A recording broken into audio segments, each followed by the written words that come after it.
in lo kalawang in lom thu kan shin chawa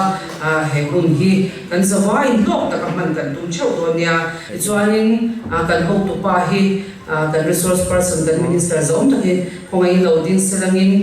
hun lut tak min pe ka pa ma lom thu kan soina lanti na thil pe khote kan han kan lo nge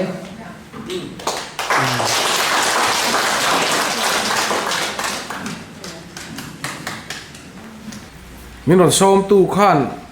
min ron som ur na samaya phat lei thei po khan ni lawa lim takin voina kan ti turte e kan ti tlang don nia hey zonu he karil rom dan ta ga phei chon zpm hi zonu party te po hi kan ni taber mai lo mo ka tia veng tin khotin han fangila zonu kan nei thae mem maya tin zonu ti hi zpm din tran ani chawhang kan in nial na sa khop maya mi zo rama cheng zinga zo fa zo na thak ni ve lem lo te po mi zo ramai kan chenga chung te tan po chon zonu ti hi pom ve mai har lo mol le ti kha in hial na omani amaro chu kan tuna pula lian so ta hian thadeu mai na ron soi fia zo nu ti nani mizoram cheng zong nu te tel thei vek nani atia adik tariam in ka sia sak manu po ni se mizoram cheng zo nu khani thau maya sap nu po zo nu a tel du chon mizoram zo nu khani maya khatiang khan kan nam kan ram hung ming manga hung thei tu tur zonu kan han nei cheu hi hlutul tu donin ka sia tin zo fa zinga tel velem lo tan po hei hi mizoram ani mio wangin mizoram chunga party lo ding ram siam thatura in din ram siam thamek party a chuan zonu ti hi mizo chok tel theina tur lom tia ngai to tur ni lo ming ani rengot mai ni kha minga khanin lim tak le thlamong taka tel ve mai tur ni chu chu kan kal zel na tur tan hian apoi mo in ka sia tin mai chia te hi mani good friday le good friday le sen ma in rini zan khanin thu ka soya chuta ka in bot sei na chuan bible te ka thei patopin mi kan bi ve a chuta bible a ka zu mu thiam ve dan chu hetiang hi nia iso khan zirtir te aneya ti khanin khovela rongbolin a oma khenbe ani tani voina nga khan entina ni engni mo bera mo khan ang kheng betta thuthung thar te le kham kha kan chiara tir ko de thil ti te po azirtir khovela len la ya zirtir mi pa ho chuan isuan kheng bet lai crossan kheng bet lai chu an thlir renga anin ro sa a ti lam re kham mu thu thilom lo arong bolaya ama lo zu tu ho mei chho chuan lat tak atangin an thira lat tak ti po kha eng tianga hlange chu kan hrilawa i suat hi ni le thi ma bo ruaka i suat zui tu ni kha a hlo tur zia kha ke ni hian kan suang to phalo ni amaro chu eng kim huama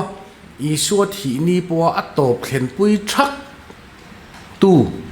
bible in ziak chu mei che ho kha an ni kha khang karilu mi ti kai tho khop maya thiana te po hian mei che hi nei tamila thil ti pu ya te po mei che hi nei tamila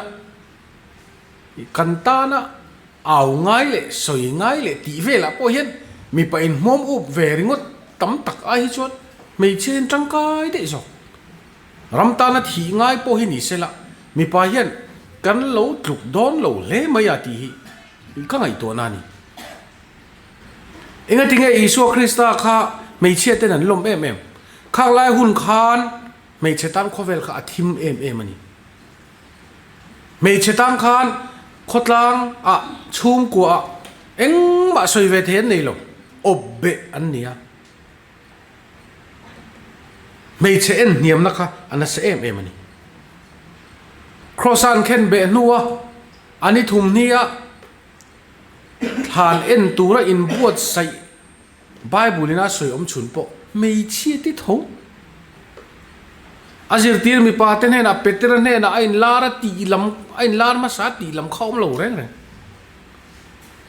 an kheng bet lai lo thira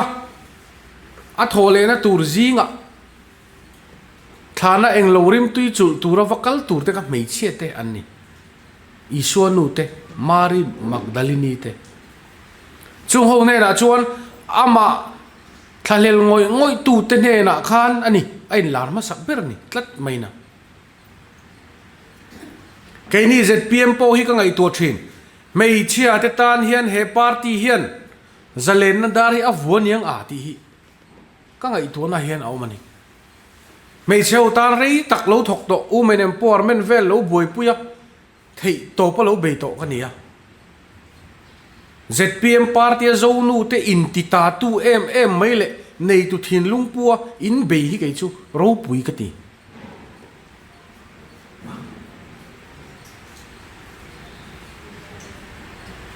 sang khat zariat le som ko le ti bor vela khanin Vivekananda chu USA a kala thu soi turin chuta chu soina chuan ale khabuzia kha ka chera keini India ra ma te chuan mei chia te ing ma soi ve thei manglo le ezon na ko nga poin mang thei mangloin kan lo chingmit na sa America ate chuanin mei chia hian en zong ve a mei chia te an zalena an ngai dan te an soi ve a chuwang son India ra ma po hian mei chia te hi tun a hian an zalen tur ni ti kha a lo soi dai to ni voina hian kan nu te u ram siam nai ing kutani ram siam nai in ta ani ral khir mai pi lama a chunga in han lu chil sang hi kalom em voina hian nu te u ngai to chiang ro ZPM a hian lo tel ve ro tia kan som chiama wanga ron tel in ni vak lo ani te chu in om tho mai the amaro chu he nami in veya in paya kalphung thar he nam he ram hen a hring thei si lowa ro re na local to in muwa in thin rima in tu le fa te tlum lai te in muwa ei zon na nei lowa an boi te edik awang an boi te kan ram kalphung fu lo te chung chuan atimang ang chewa ti hian phur takin ZPM a chuan in lo tel ta ni chu chueng wange ka soilan kher chungril lama tanga ram siam du tak na in pek na thuk takhi ne thei ani ngai lo chu meri rupu chuan ZPM hi in opa mal som na in peka in kai hroi in trong trai puite angai ani khovela karom chungin party a te chong kan tela beisei te kan neya mi malanga in beisei te in hunghal zung lo ani mai the kan ne na po in local anga entirnan a local to te point omanga in du po in hunghal zung lo ani mai the ZPM a hetia kan telve minister te hial nia kan omveta ka zir chho chu ti tau zung lo te tlo te hi awan tru tak em voina kan du ang zela kan om lo mi mal angin ambo ka du ang zel ka lo ringot po hi alo that zok na atam zel mai tin ka ngai tua hey ni chin khan min ron phone na thotana chuin khom a thui soi do niam hin ron tia chuta kaloin bot sei lo da te po voina hen tlem azong kan soi te langa voina po zonu lama ka tho pui du tak te headquarter lama tangin organization GS te pon pujona hawin aron uap chewa lom om kati khop mai voina ZPM sarkar lo piang ta hi kan nam tan hian awahan hlu em o kati kan lo sarkar har lu tu ki poi kati kaini ZPM chung kwa mai te hian kan sarkar hi a tha bere a fel bere kan duang che che ni kan ti na lamani lo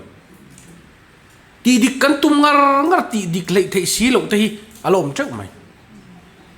amaro chu tu na hian kan ram hian hoi zong mu mal anei tran ta ni kum ni po la tling ma hian hoi zong mu mal anei tran mani pe chu kan thian zo group a hian kan nu ko ulani ti hi toy te hian kan thian pan aron zia ka wanglai ni chanchin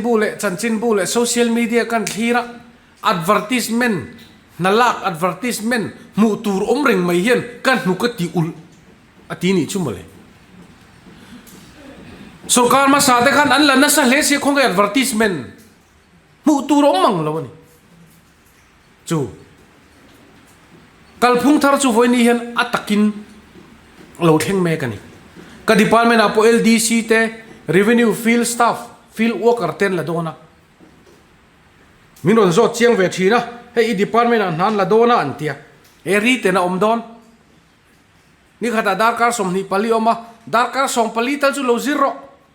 vak mai ro ti zong khani kan in cha the ni a chang chun party worker tan chun a lom lo khopang lom deu zo ka lo chan chu pu kan cha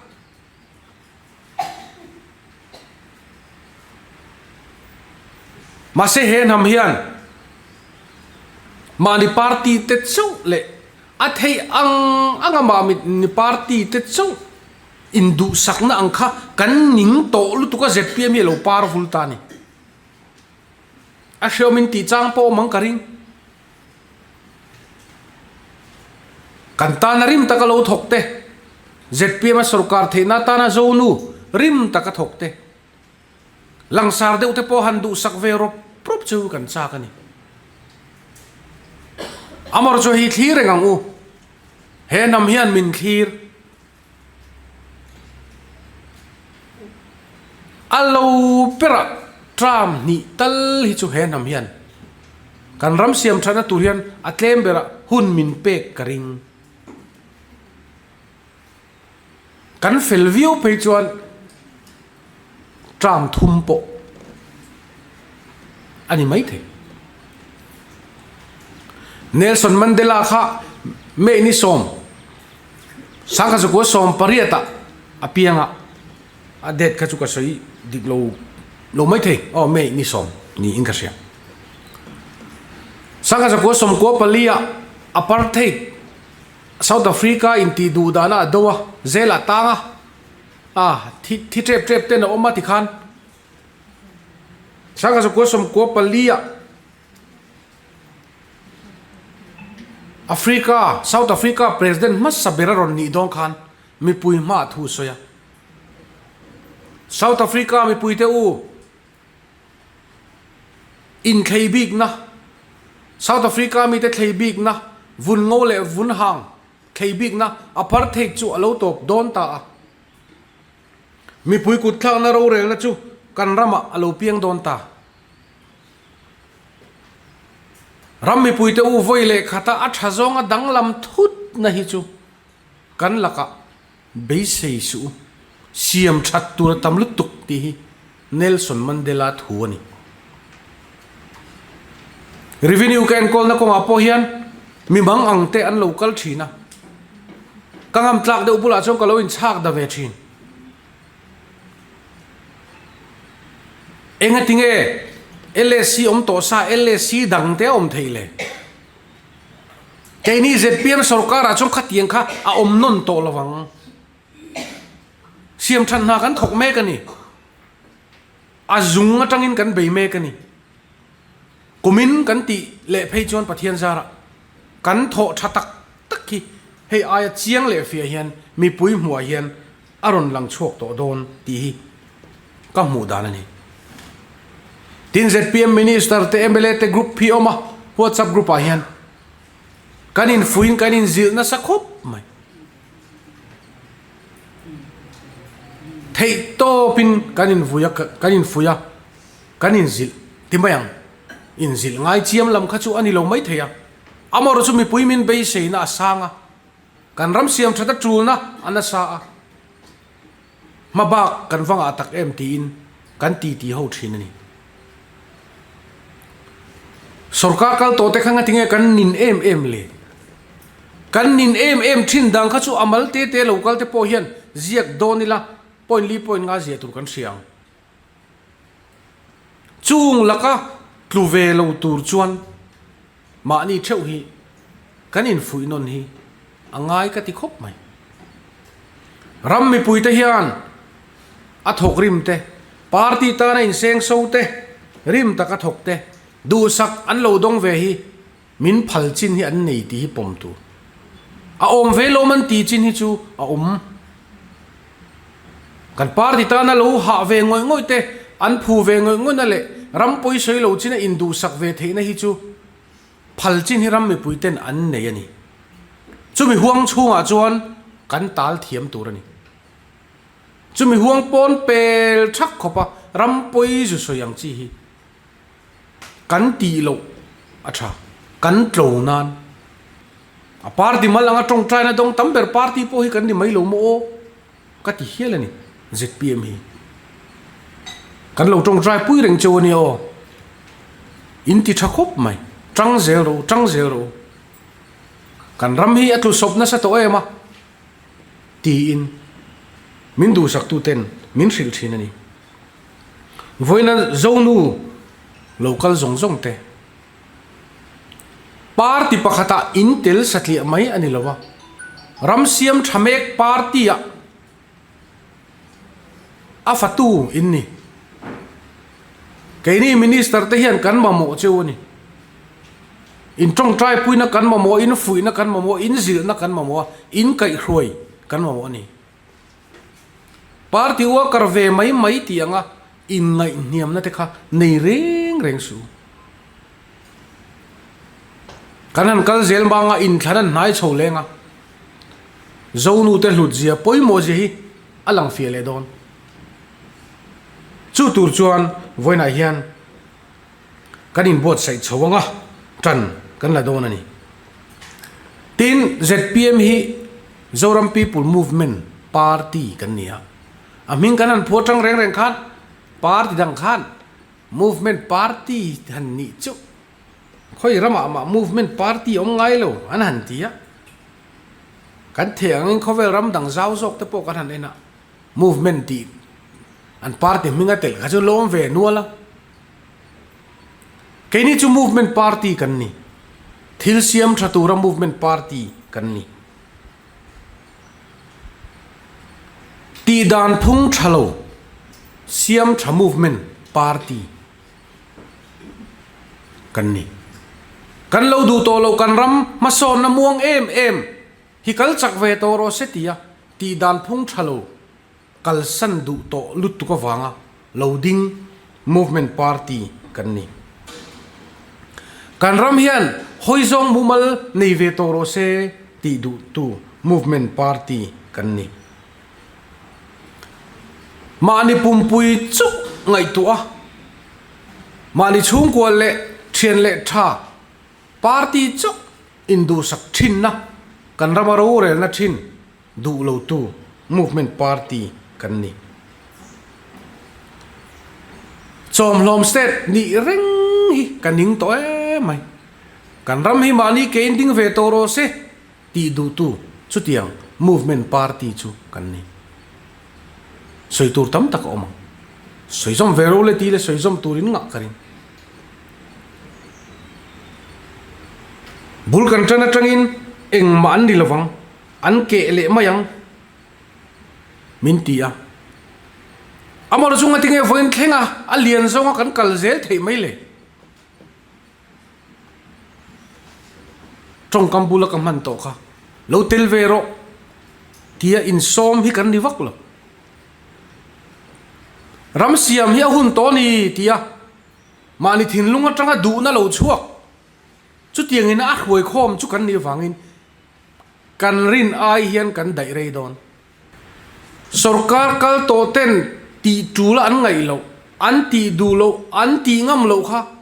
pulal do ma kai khoi sarkar hian kan len chuak mek zelani hei hi mi puiten an huwa tha an tia ZPM hi kalzel se min du tu hi kan tong chho ta viawani min fak tu te hi ka x-ray ve na samai kamai chana min fak ve du sim sim an ni nge an thuken hi dikem ti te ka chik na sa thei khop mai chuta kathil don son zinga kan soi chak pakhat chu kapu ZPM in sarkar na thok te hi mithi na te hian kan lo tur point ti chuang pon kan hrelawa kan kal man vak to lo an ti ma ani tul hian kan tul to khop pai mong hi kan hung man tameu lo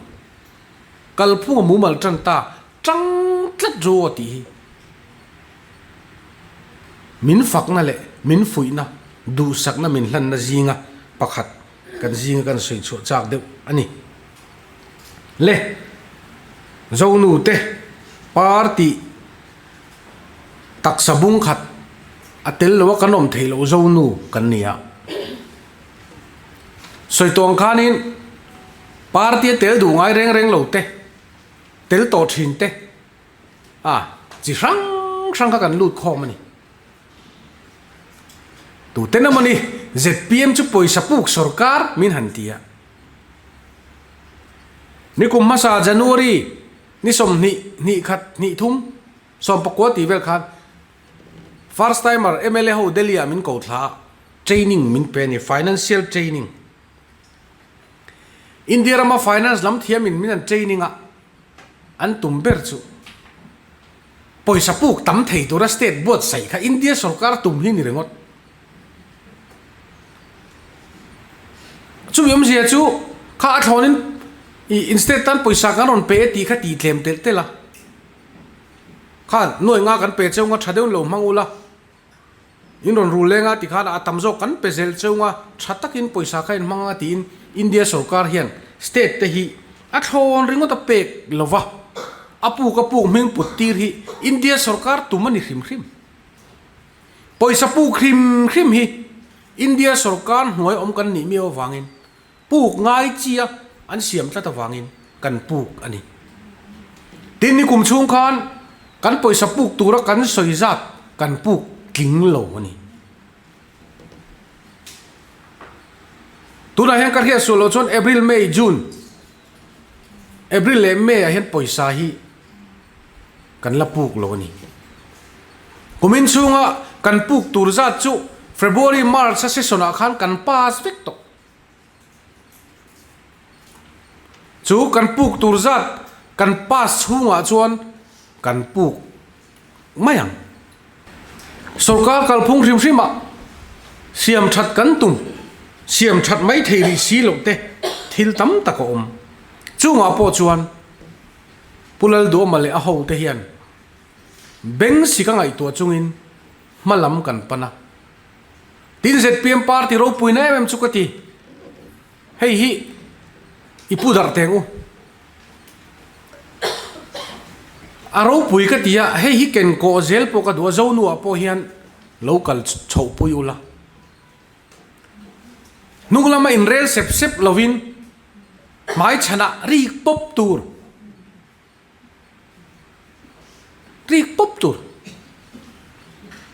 chu i chingang u chu chunga tinge ka soi ZPM ro pui je chu par dang hian ti ve thei don lo reng chu ZPM tlo na tur po ni ZPM EOB group oma headquarter executive group om boka khami te kha party group lian WhatsApp group lian ni ya aro pui ka tin em chu kan party WhatsApp group a hian soi sel du nei hi tu ma in thlung lo hi ni ka lom na em chu kan kal fel lo deuh fu lo deuh ne hriat po an ron ri pop ma chief minister po na mu thawa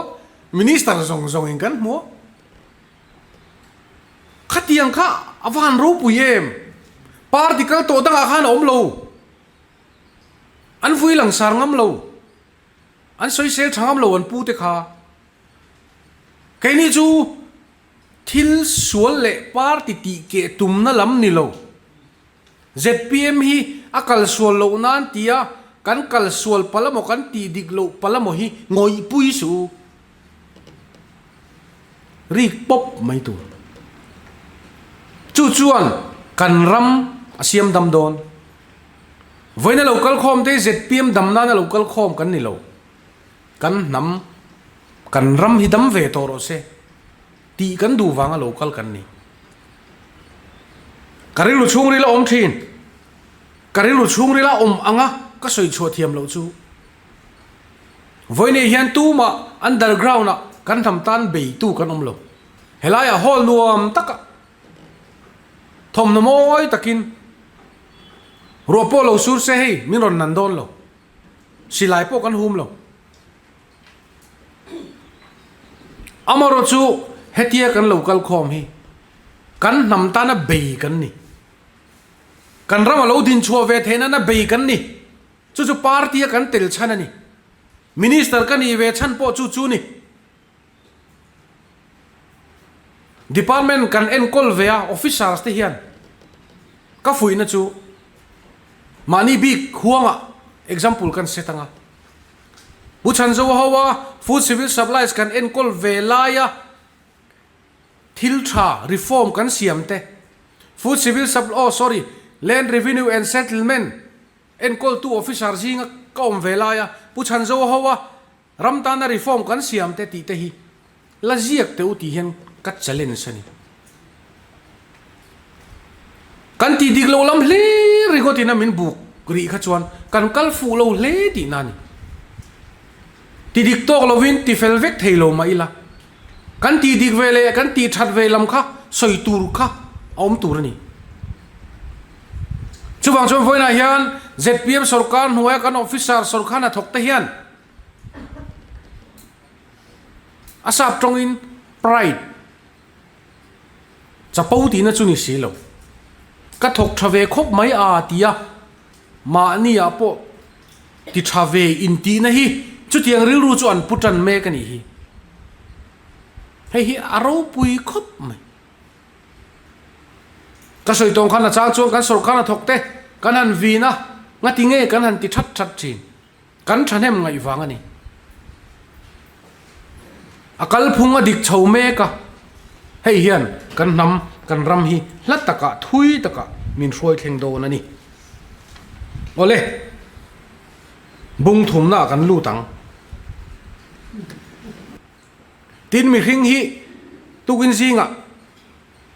mun pakhata kalma sakna kapu hei revenue minister ni chumi mun vela chon ram en fel turi tam khopa nang po hen ram hi ngai to vem min tia min ngam tlak khome kan thian nu ne ngoro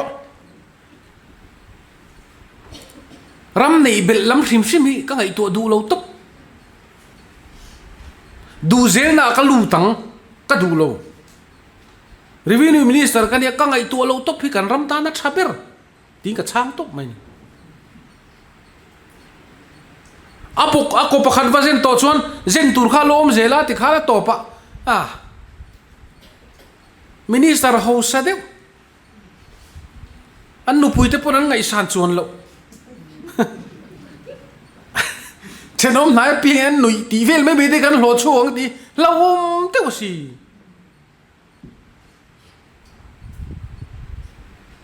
du zel na khovela hian atop chin atok to ti amo hi chu ka ti ve tur ni lo ka over hi ka hlaw tlat tia ma ni hi kan in review fo wangai chu zonu pon in pol theu in unit theu headquarter level apo inin kai khoina chu inin zirtir ka du ani tin zo nu corporator fel tak mai hei pima omi zo nu president a kan neya ani hi a chezia le a hoi har rim hi anh tin nghe kan tiang atlan chemel lo te po han ti la hai soi fia siek do mi mutun ma ka staff thin yan sar so pa so nu so cái chú cái mirin zo lo tlan chemel yo tiang deu hi om ve nia a nge tlat me pima om hi hoi re hi kon fi tlat mai ni chu tiang chu roi tu kan ne ya ka thu soi te hian ipun lak chin te lo thi film se la review te po lo nei le ula kan thu soi atanga thil zir zui tak te omani chuan khang te kha in lo keng ko zelang tin cái chú cái tí kha sel hel nu ho lo en kol na sa to tu ka nia sel hel film hiel te po ka lo siam to nia nu ho chu kan han committee dar kal khat lo committee tai la sui tu nei lo kha kan thup mai ni kan committee zawa ritan nuai kha ka sei ka tu ma ka sei le lo kha ron se chu tian hiel chu ka tu ma chu ke chu ka ngai dan nia committee hu lai sui tu kha zo nu soi ta thina ni committee na apo hei hi ulu do ngai tharo India a hianin committee minute dan ti dei fel deuh mai NGO sector ai na oma hei hi zom ram thei ni se ka du khop mai kan party hong chunga po chairman alo dinganga le hei ko kan committee do na kan kal kho ma tuna secretary lo so mang secretary inge kan rel turte kan hun man dan turte kan chiat so ro se ati thlapang chuan secretary na report a pek zo ati tur ati zo inge kan rel don ti vel ti nu khan chairman khan secretary som leang committee masa a ing thutluk na nge kan siam ti kha thil dang soi ma hawin secretary khan a chiar chok tur ni committee masa kan soi po ngai to zui mi lo ro rel kan chi nga khan ro rel ti chia an du dan taka phei chuan secretary khan jun ni khata amveng bongkon sarmari unit zonu committee chon heng kan rel atiang a chiaranga chuan kha committee khan committee masa kan ro rel te tha kan tia kan pome ti kha an tile thap tu ni ti tlat ani achan chu committee kan lo rel to te kha thati lo po kan lo nei thut thei ti na ni chu committee ma sa kan rel hi chu rel non lengu ti po kan lo nei thei agenda lut manglawa du soi pe kol khangai lo hey tia minister kan ni vea meeting kan ko te re hen kai chu claim han in relax ve du tum chu om ani lo chon soi tur kha soi pop mai tur mi zo committee chu lung phur kheng tlang helan tiang mai hian kan vak kol fela minute som soi nuwa khanin sei tur like an sei chak atu lo kha kan soi tur kha soi zung ila du le topa open discussion te nei la apoi lo chan chu committee lo kal te kha tak sabor som ve deu te an pani varai thin ve lo ti te an fa te le khazir en pui le ngai te khating te kan ni ve minit somli panga te chon soi turi soi zo vek te zirang u khovela hian apoi mo ber mai chu sum manage fel hi ni sum ber kan in rin lo chon ati tak thei lo akatia ke chu soi kum som ni bor kalo tal ve to na ni boka NGO ken kol nak apo hian mirin om le rin om lo hian na chu kha cheng zain thil vali ro tia re tamak khoi chu are ya an lo rin om vak lo sar cheng ri ta chuang ron ti te adai lova ka poisa ka pi taringot ron ti tal te khang te khan lo rin tlak tlang pui ke ni po picnic an tia sub committee tina sub committee KUTAH sanga an hlana kha sub committee khan fel takin committee report le thlap chuan committee om ve ni te ka anwa ve ringot mai ni nghe thu cần làm hồ làm khiết duy chủ rắm tổ bốc xí lâu in zone ngắm chuồng bốc xí lâu ăn xét lâu ăn xoay lẽ ăn xét lấy xoay ngắm chuồng bốc xí lâu na khát tiếng về là khó về hết thì khế ôm anh ăn tin đuông lâu nimin gì ngã amoni kan kom thang lấy kan lại xi men khá bek som nga an la vai mystery te khan fel lang ring khop ba putu te kapu chala na som nga injek sia bek som li paria cheron thengan tia chu vai ho khan lo chia lo se chuan som nga bek la kan la ke nin chian man hek lo li ria che lo theng don zo nu du tak te kan nu te kan ngai san em te sum le pai en kol konga unit tin te i film khurang u chu chuan kan party hi ati tlo don tuna ka soya khan char tlak khiat zui tlak om ni chuan zo ne unit committee ko dan committee kai khoi dan ti te po circular deuh te po chho veila thalo tiang khan dan mu mal fel takin kan kal khomanga ram kan siam na konga he party zoram mi pui en ron hian malama pan zelanga kan ram hi mel fel takin ading chokang ti hi karing tlatani kalome the chairperson le zonu headquarters sa kan foi to damte kontal department ka thopui te le kan minister zom ta wala kan resource person te amaron pro tu te in za in chibai kabu choli kino ta dress ina hun reka la don lawa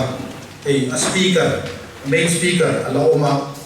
kun zare to in hol to in thoveng to in mangila mu ta ga enge mo thu soi ngai sa tu kha kan ni lawa civilize tu kan ni ya izonu headquarters sa executive committee chin aru athing anung zaru ling khom kal khom kan dia chu wang chuan ngan deu takin e party sung real te kan hol mun ta na kan in duat seng te kan zir ho do na ni chu mi ma chuan kan tho pui te hi han ding ve fit le se a kan secretary pani khu lai kon an thua helai hian pakhat pi thalal thazwali ania hela ma hian QLT dan moi le UPC wa la ro te an thu boka ani hi kan secretary kan senior te an dia tuna hianin zonu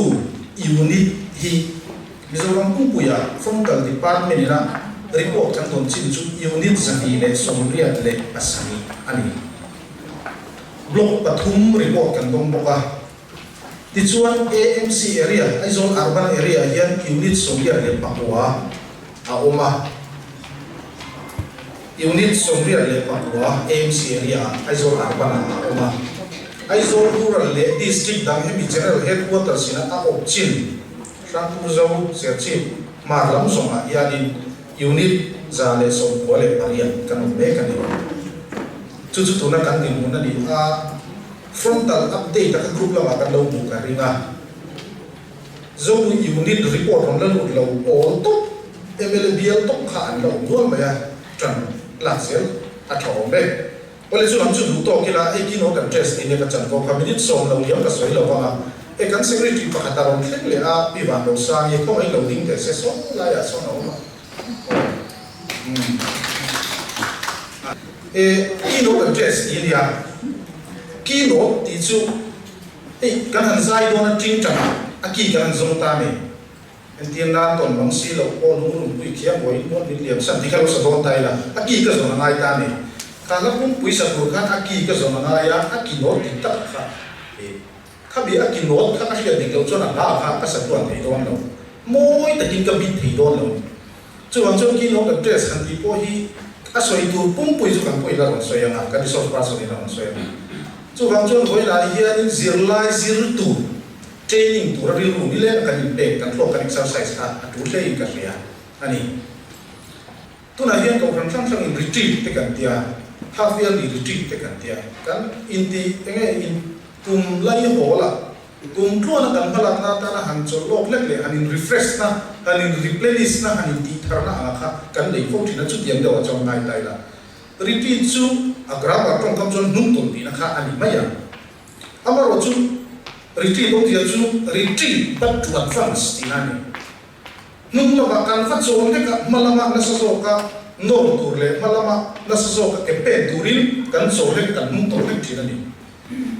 he tu ka soya karil ro ong thin chu gilgal ni gilgal hak kan ria Israel fa le kan kana raman udong kan gilgal khan zo tan mir kan mu khan ani ko ta ni Iso kana dong kan han de sia don ani de sia don ama ju gilgal khan ko gil le thi ma la dong kan gilgal khan ko gil le thi an vai di thar le thi ni chu wang chon retreat kana ti te he tiang chi training sam chang kan de yang chiu oi tiang gilgal han ti te po chu sarti thilbial wal tina khani kan te kan ko la chu ke mali kan ko la kan ni refresh na ang chi chu malam kan pan sia tu ta chak na kan la thar na ani chu wang chon phoi la kan training tu ya poi mo le ba ya jelu le ngai tu na tak kan sem nga kan tumber enge kan sil so tu chu mi tan chuan na kina kan resource person in so ya na kan program hian kan kal ani ei chuan soi hong na te po kan nei nga chu kan soi na thong na te po chuan in mai kan tak ho tu mi da ka tha nge ta le mai ki kan training don ya tu sak na ta na chu lo be